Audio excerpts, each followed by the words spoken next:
नमस्ते दोस्तों, एक बार फिर से स्वागत है आपका आपके ही अपने चैनल डिजियात्री ट्रैवलॉग पर। अपनी यात्रा की श्रृंखला को आगे बढ़ाते हुए आज हम आपको लेकर चलते हैं एक अद्भुत आध्यात्मिक सफ़र पर। जा पर कृपा राम की होई, ता पर कृपा करही सब कोई, जिनके कपट दम नहीं माया, तिनके हृदय बसहु रघुराया। तो अब तो आप समझ ही गए होंगे कि आज हम अयोध्या धाम के सफ़र की बात कर रहे हैं, जो मेरे दिल के बहुत ही करीब है। जब से प्रधानमंत्री मोदी जी ने राम मंदिर का उद्घाटन किया था, तब से मेरी इच्छा थी कि एक बार अयोध्या जाकर प्रभु श्री राम के दर्शन करूं। तो आज मैं आपके साथ शेयर करूंगी अपना अनुभव अयोध्या के इस पवित्र स्थल का। पहले आइए अयोध्या के बारे में थोड़ी जानकारी लेते हैं। यह प्राचीन शहर भगवान राम का जन्म स्थान माना जाता है और हिंदू पौराणिक कथाओं में इसका विशेष महत्व है। राम जन्मभूमि परिसर लाखों श्रद्धालुओं के लिए एक महत्वपूर्ण तीर्थ स्थल है। चलिए इसे देखते हैं। अप्रैल 2024 में मैंने अयोध्या जाने की योजना बनाई। अयोध्या अब दिल्ली और मुंबई से फ्लाइट के जरिए जुड़ा हुआ है और भारत के सभी प्रमुख शहरों से सड़क और रेल मार्ग से भी आसानी से पहुंचा जा सकता है। हमने अपने होटल की बुकिंग शान-ए-अवध होटल में की थी, जो कि मिड सेगमेंट में अयोध्या के बेहतरीन होटलों में से एक है। हमने दर्शन के लिए वीआईपी पास का भी इंतजाम किया था, जिससे हमें दर्शन में कोई दिक्कत ना हो। हमने होटल शान-ए-अवध में चेक इन किया और फिर फ्रेश होकर ओला बुक की और राम मंदिर के दर्शन के लिए निकल पड़े। फैज़ाबाद से अयोध्या तक ई बस सेवा भी चलती है, जो काफ़ी सस्ती और सुविधाजनक है। जैसे ही बाहर निकले, अयोध्या की सड़कों और रोशनी की सजावट देखकर हैरान रह गए।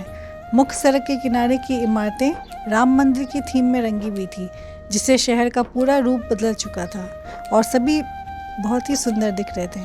लेकिन रामनवमी उत्सव के चलते जगह जगह बैरिकेड्स और पुलिस चेकिंग चल रही थी। हमें एक जगह पर रुककर ऑटो रिक्शा भी लेना पड़ा, क्योंकि आगे गाड़ियां जाने की अनुमति नहीं थी। हम अब राम जन्मभूमि परिसर में पहुंच गए हैं। यहाँ का माहौल बहुत ही शांत और आध्यात्मिक है। यहाँ के कण कण में भक्ति की भावना को महसूस किया जा सकता है। चलिए मंदिर के पास चलते हैं। वीआईपी पास होने की वजह से हम आसानी से मंदिर के गर्भगृह तक पहुँच गए। जैसे ही रामलला की मूर्ति के सामने मैं पहुँची, मैं उसकी भव्यता और मोहकता में खो गई। वो काले रंग की मूर्ति इतनी सजीव लग रही थी कि ऐसा लगा मानो प्रभु श्री राम स्वयं मेरे सामने खड़े हों। आंखों को हटाना मुश्किल था। क्या यह अद्भुत नहीं है? यहाँ की जटिल नक्काशी और ऊर्जा सच में जादुई है। जब आप यहाँ आएँ तो थोड़ी देर इस माहौल में बिताना ना भूलें। मैं मौजूदा एनडीए सरकार का धन्यवाद करती हूँ, जिन्होंने मंदिर निर्माण को हकीकत में बदला। हमारे प्रिय रामलला को वर्षों तक अस्थायी व्यवस्थाओं में रहना पड़ा था। यह 600 सालों की मुस्लिम शासकों की यातनाओं और हिंदू मंदिरों के विध्वंस के बाद एक विजय की तरह था। अब हम कुछ अन्य महत्वपूर्ण स्थलों की ओर बढ़ रहे हैं। अयोध्या में कई खूबसूरत मंदिर हैं, जैसे हनुमानगढ़ी और नागेश्वर नाथ मंदिर, और प्रत्येक का अपना एक अनोखा इतिहास भी है। हनुमानगढ़ी का माहौल भी उतना ही अद्भुत था। वहाँ की ऊर्जा और भव्यता भी आपको मंत्रमुग्ध कर देगी। फिर हम सरयू नदी के घाट पर पहुँचे। वहाँ का नदी फ्रंट भी आधुनिक तरीके से विकसित किया गया है। हालांकि गर्मी बहुत थी, लेकिन उस जगह की शांति और सुकून ने हमें ठंडक दी। हमने वापसी के लिए ई बस ली, जो सस्ती और बहुत ही सुविधाजनक थी। ड्राइवर ने हमें होटल के सामने ही उतार दिया, जो एक बहुत ही अच्छा अनुभव रहा। जैसे जैसे दिन खत्म हो रहा था, मैं इस अद्भुत अनुभव पर विचार कर रही थी। अयोध्या सिर्फ मंदिरों के बारे में ही नहीं, यह कहानियों, आध्यात्मिकता और समुदाय के बारे में है। इस जगह का दिल पे एक अलग ही असर होता है।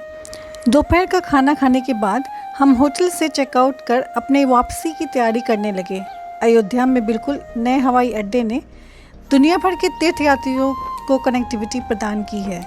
नया वंदे भारत ट्रेन अब अयोध्या को दिल्ली, लखनऊ और पटना और अन्य प्रमुख शहरों से जोड़ रही है, जिससे यात्रा और भी आसान हो गई है।